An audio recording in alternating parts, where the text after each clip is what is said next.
comes the Herbal Neti Pot. So for those of you not familiar, I'm sure y'all are familiar with Neti Pot, but this is a practice. The Neti Pot does come from Ayurvedic medicine, right? Neti is a practice of irrigating the sinuses. Essentially, a neti pot is a special kind of pot that has an angle. It looks like a little tiny teapot, but it's got the angle coming up so that you can tilt. You insert the pot up your nose and then you tilt it.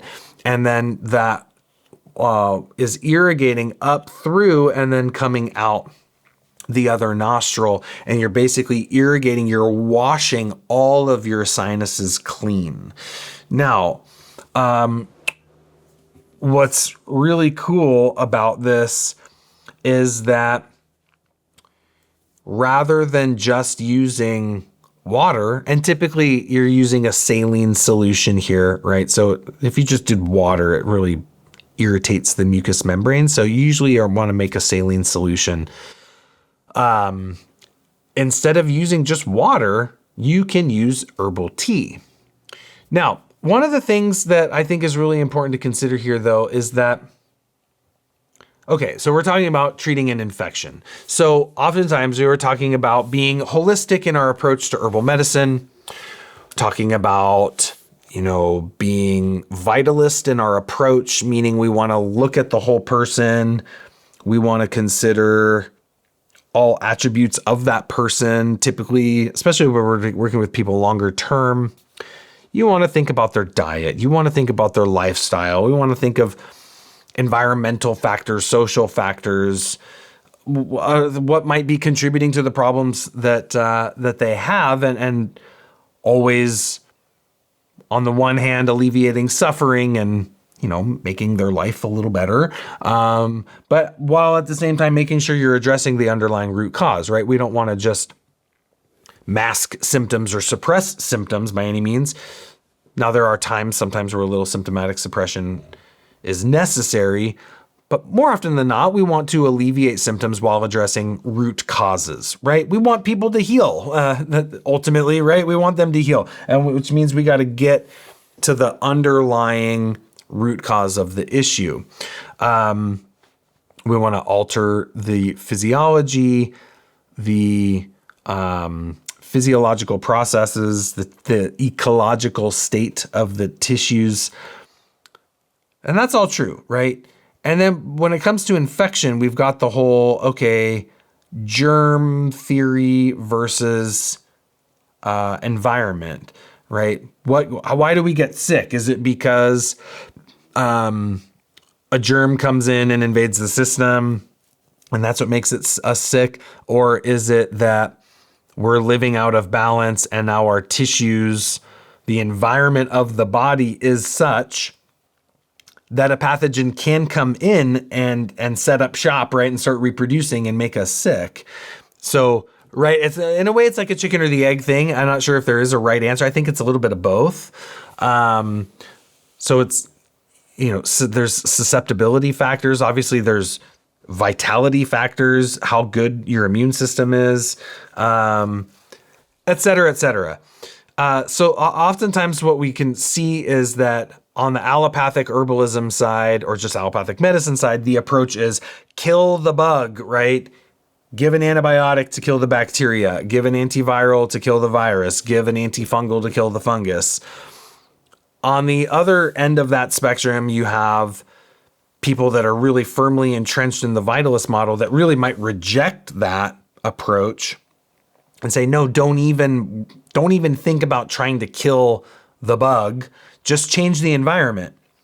Change the environment of the tissue, and then it's not hospitable to that pathogen, and then you won't have an infection anymore because they just can't live there, they can't reproduce, they can't survive or thrive.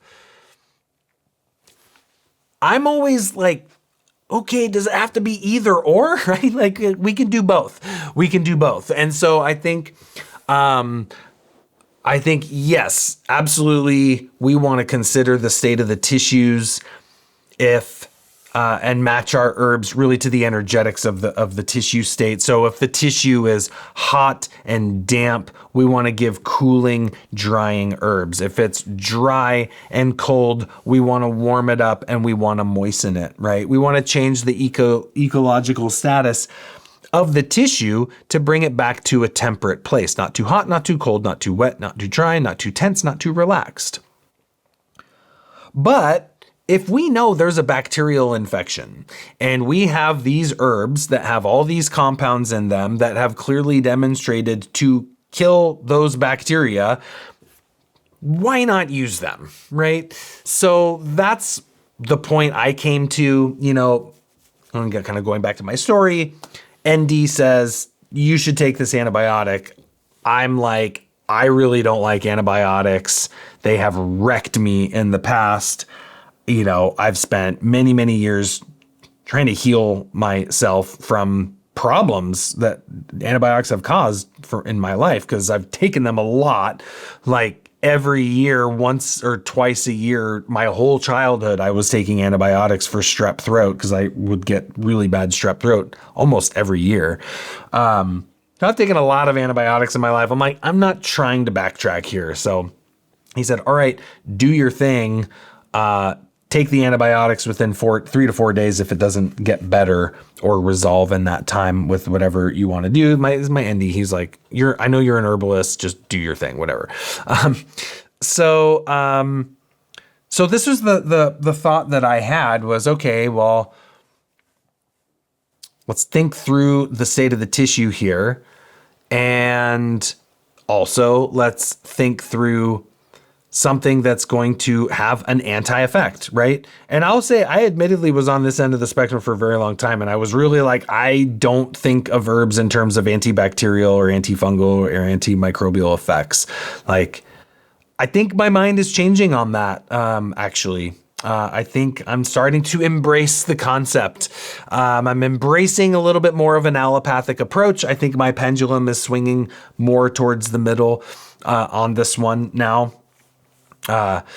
So I was like, okay, well, I also want to put some antibacterial herbs in here and some antifungal herbs in here just in case there's a fungal component. Now, again, taking antifungal, antibacterial, viral herbs orally usually will not address a sinus infection very well. Taking things orally for the immune system, that's all good. General immune support, the sore throat, fever, cough, compromised immunity, that's all good. But a lot of the times that does not touch the sinuses. So this is where the topical application comes in to address the infected tissue.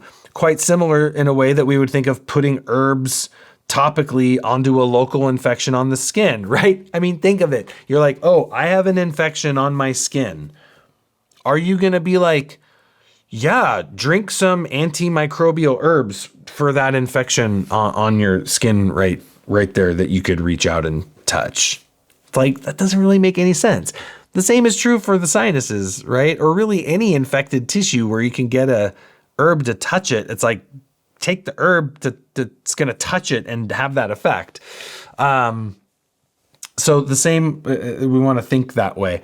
So here, this is where the neti comes in, using it to irrigate. Oftentimes neti is thought of as just a saltwater rinse to irrigate the sinuses. It's a really great environment to deliver some herbs. So let's talk about preparing a neti pot. So typically you want to make sure you're using really clean water. I don't recommend using, especially if you're out on land and you're in a well, you want to filter your well water. I'm on a well, but when it comes to neti, it's either like, I'm either going to boil the water first or I'm going to filter it. You just want clean, sterile water. Same thing I would say goes with city water. Just filter it, boil it, sterilize it.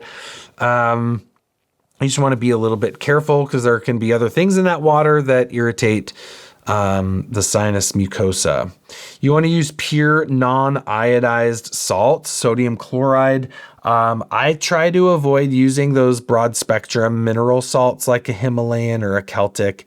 I just try to use, I just use the neti salts because they're just clean, pure sodium chloride. They're also very fine. That way I make sure I get a good dissolve of the salt. You definitely don't want like salt chunks going on there, right? So typically a ratio of, I would say 1/4 to 1/2 teaspoon to 8 ounces of warm water.